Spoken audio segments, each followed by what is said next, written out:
malungkot. Ayan. Malungkot pa.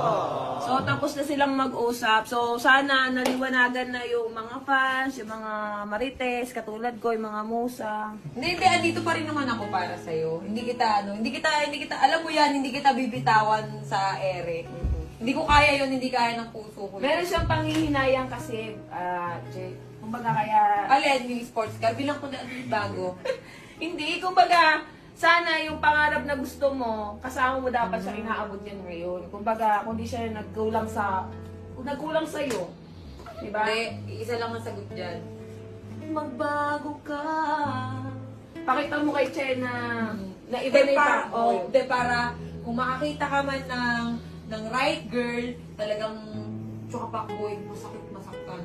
Kung magkakaroon ka talagang wag na, please lang, wag mo nang saktan. Ay, hindi na tayo magkakaroon. Hindi, maging mabait ka, promise. Hindi mo masasabi yan. Yan din ang sabi ko noon. Hindi na. Alam mo yan, na parang wala nang lalaking wala nang lalaking maayos ngayon. Bakit parang puro pera lang yung gusto? O, tsaka hindi, pinabasa din kasi ako yung sinasabi yung sa Pac White daw, is kontrata lang daw. Which is hindi naman po kayo mga artista na may pipirmahan kaming kontrata na 1 year lang kami, tapos expired na, so iba na ulit. Walang ganun. Kumbaga yung nabuo sa kanila is love talaga, and pamilya, and hindi lang sila magkaibigan, iba na yung talagang turingan nyo, parang sila kang mag-asawa, di ba, sa mo kanina.